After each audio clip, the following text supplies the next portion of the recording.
Hello नाज़रीन, आप देख रहे हैं ड्रामा सीरियल रद्द। अगर आपको हमारी ये वीडियो अच्छी लगे इसको लाइक करें और हमारे यूट्यूब चैनल पाकिस्तान ड्रामा को सब्सक्राइब करें।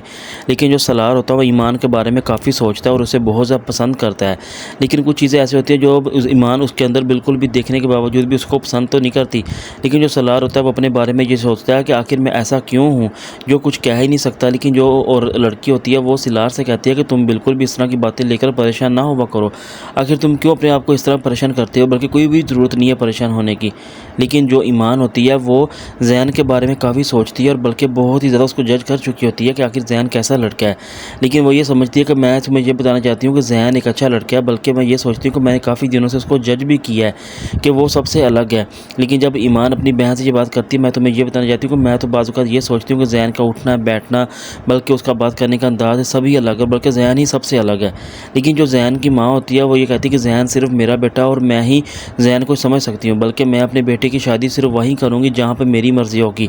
इसलिए मैं अपने बेटे की हरगिज़ उधर शादी नहीं कर सकती जहाँ पे उसकी मर्ज़ी हो, बल्कि मैं सिर्फ़ और सिर्फ अपने बेटे को पसंद करती हूँ और उसी को अपने से जुदा नहीं कर सकती।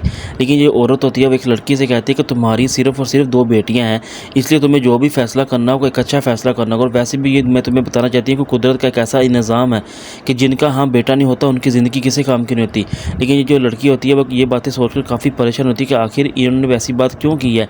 इसका मतलब ये हुआ कि अगर मेरा बेटा नहीं है तो क्या मेरी 2 बेटियाँ, तो वो मुझे इस दुनिया में जीने का कोई हक़ नहीं, बल्कि दुनिया में जीने के लिए बेटियाँ भी सबसे बड़ा सहारा होती हैं। लेकिन जो ईमान का बाप होता है वो अपनी बेटी के बारे में काफ़ी परेशान होता है ताकि वो एक अच्छा लड़का देकर अपनी बेटी की शादी तो कर दे।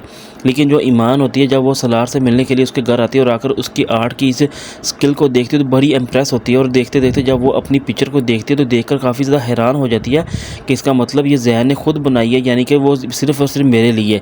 लेकिन जो सलार होता है वह ईमान को बहुत पसंद करता है और उसके साथ शादी तो करना चाहता है। लेकिन जब उसको मिलने के लिए उसके पास आता है तो सलार ईमान से कहता है कि तसल्ली सिर्फ उसको दी जाती है जो हारा होता है, क्योंकि उसने कौन सा पलट कर वापस आना होता है। लेकिन जो ईमान होती है वह सलार से कहती है कि तुम इस तरह की बातें क्यों सोचते हो। मुझे ये समझ नहीं आती कि मैंने तुम्हें काफ़ी दिनों से ये नोट किया है कि तुम काफ़ी बदल चुके हो, तुम्हारा बोलने का अंदाज़ भी बिल्कुल भी धीमा हो चुका है। लेकिन जो सलार होता है वह ईमान से कहता है कि इंसान को देखकर ही बहुत चीज़ों को देखकर सीखता है और खुद देखकर बदलता है।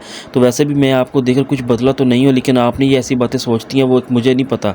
लेकिन जो ईमान होती है वो सलार से कहती है कि मुझे पता है कि जो तुम्हारे दिल की बात है वो तुम क्या कहना चाहते हो, लेकिन सिर्फ़ और सिर्फ तुम मुझसे कह नहीं पा रहे। लेकिन जो सलार होता है वो कहता है कि मेरे दिल की बात कुछ भी नहीं है, और भी अगर होगी भी हो तो मैं तो आपको ज़रूर बताऊँगा।